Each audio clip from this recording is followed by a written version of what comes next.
Welcome back to the YouTube. In this video, I'm going to walk you through today how to work out your calories and macros for muscle gain. This video is going to give you everything you will need to maximize the amount of muscle you can build while staying lean. So the first thing we want to understand, just like in the fat loss video previously, is understanding energy balance. All right, to be in a calorie surplus, we need to intake more energy than what we burn. What this is going to allow us to do is going to put us into an energy surplus, and therefore we are going to add body weight. And when you fuel your body adequately with the right nutrients, the right recovery, and the right methodology with training, you will build muscle. So the first thing you want to decide when you're going into a bulking phase is, are you in the appropriate position to start bulking? So when to bulk or cut? Like, in my opinion, right, I've been coaching now for coming up to 10 years.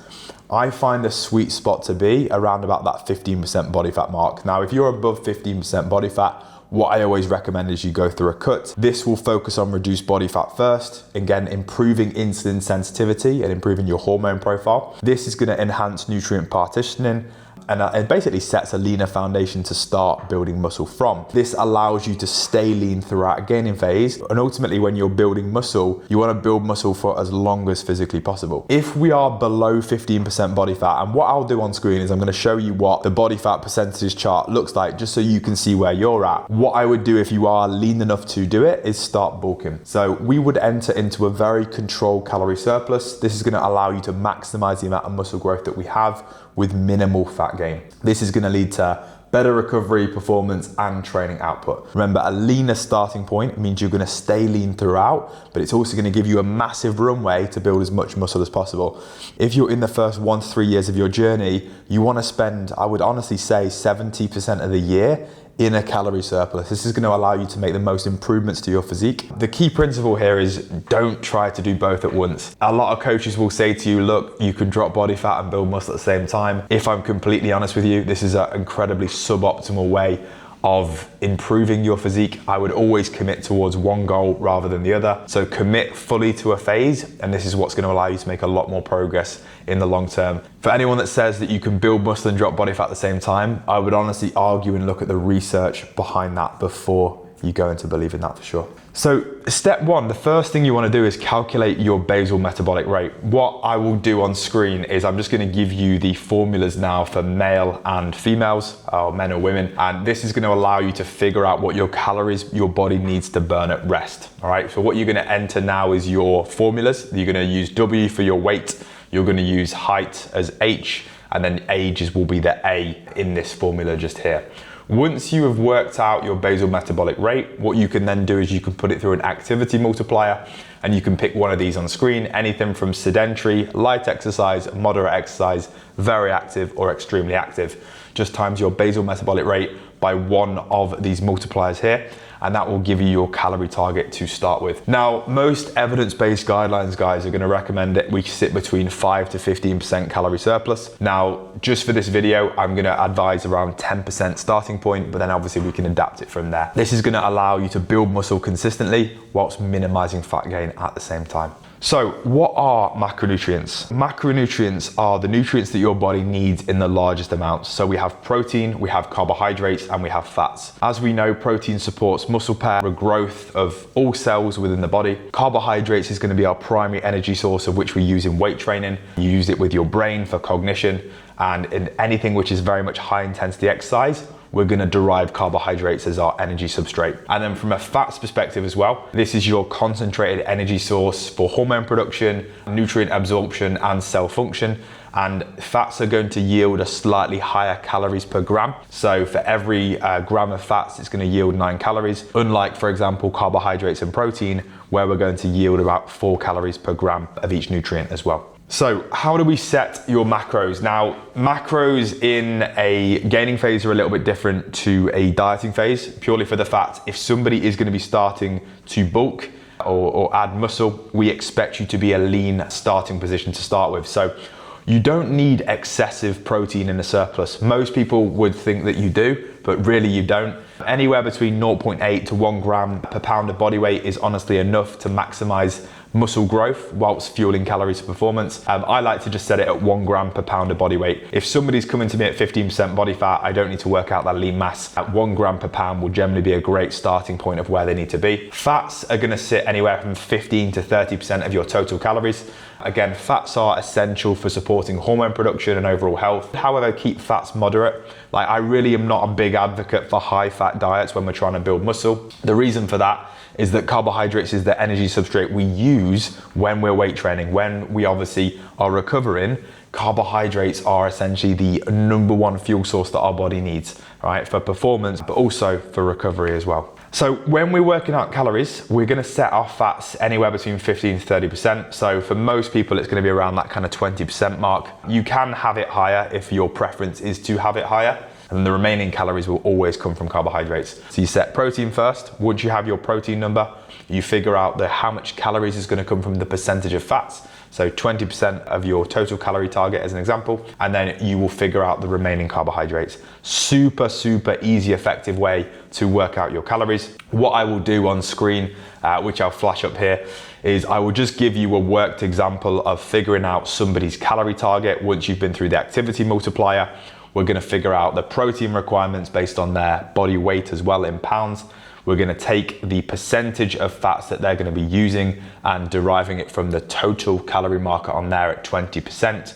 And then we're gonna take the remaining number of calories and we're gonna divide that by 4, and that's gonna give us the amount of carbohydrates that we essentially need. So rate of gain. Now, your weekly rate of gain is gonna determine how aggressively you are pushing in a surplus, all right? We really wanna choose a rate of gain that maximizes muscle growth whilst minimizing unnecessary fat gain. I really will always see this as like one of the #1 mistakes when I'm coaching people or when they've come to me on a consultation call. They're always gonna say, like, I went through a dirty bulk and I put on fat too quickly. And this is like one of the most common things that we see, is that people will eat in way too big of a surplus and they're just gonna get unnecessarily fat.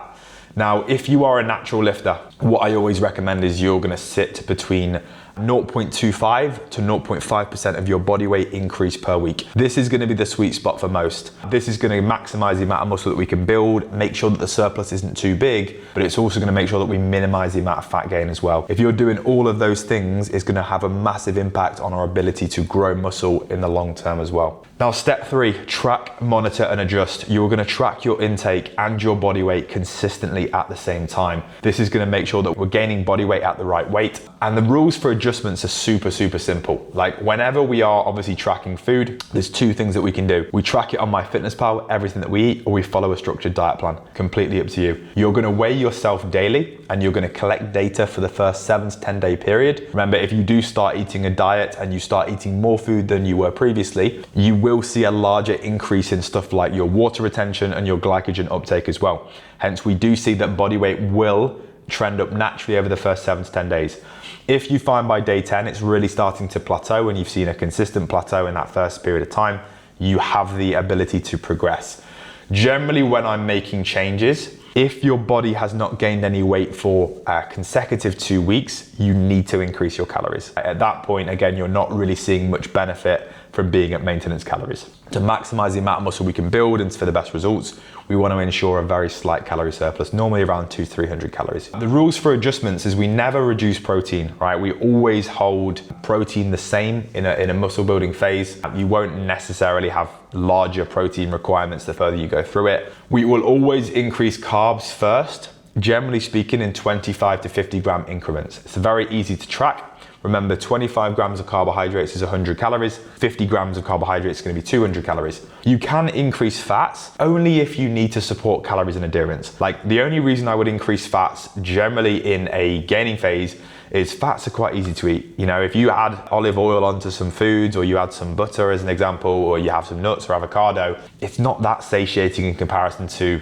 you know, potato or rice, for example. So you can be strategic when you increase fats in a gaining phase, but I would use this at the right time. Remember, it is gonna slow down carbohydrate absorption when you add fats into the foods, and it can generally be a little bit more harder to digest because how many calories are in it per gram. Your stomach has to produce bile as well, so that's produced in the stomach, and that's how you emulsify fats, and that's how we break them down.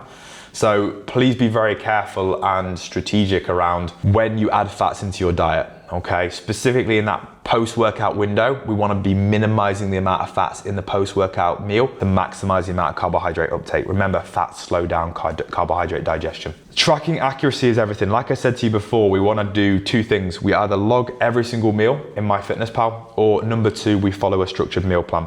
If you do not have accuracy of tracking, the results are not going to be anywhere near optimal where you need them to be. I'm not saying you need to be 100% perfect, but you need to be doing one of these two to maximize the amount of results that we see as well. And then weigh yourself daily. Like, I don't know why some coaches do not recommend this. At the end of the day, if you want to maximize the amount of results that you get, you need data.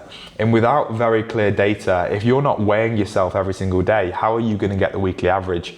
Your body weight is going to fluctuate so much depending on food volume, hormones, water intake, sodium intake, as well as so many other factors, the time of the day that you weigh. But if you don't get an average and you don't see the true data behind it, how can we ever make informed decisions to get the very, very best results? So I always get clients to weigh daily, and we will take a weekly average. And from that, we will make changes based from that as well. So the muscle gain formula at a glance. So what I've taken you through in this video is I've taken you through exactly how to calculate your BMR, how to find your maintenance calories, how to set a small calorie surplus, what we need to be aiming for in terms of a rate of gain per week, how to set macros, and then how to adjust your nutrition plan over time. You know, how to log accurately, monitor weekly average calories, and then ultimately, when do we increase our calorie intake? If you follow this principle alongside training hard in the gym, following a structured program, you drive progressive overload, and you optimize your sleep, stress, and your recovery, this is gonna provide you the perfect foundation to build muscle while staying lean. Guys, that takes me through the full video today. So I've taken you through obviously how to build muscle while staying lean. Now, hopefully you've taken so much value from this. Again, I'm still a relatively new channel, so if you have taken massive value from this and you can implement it straight away, please like this video, please subscribe to the channel. I'm gonna be bringing so many more videos like this from an educational format very, very soon. And I look forward to seeing you in the next video.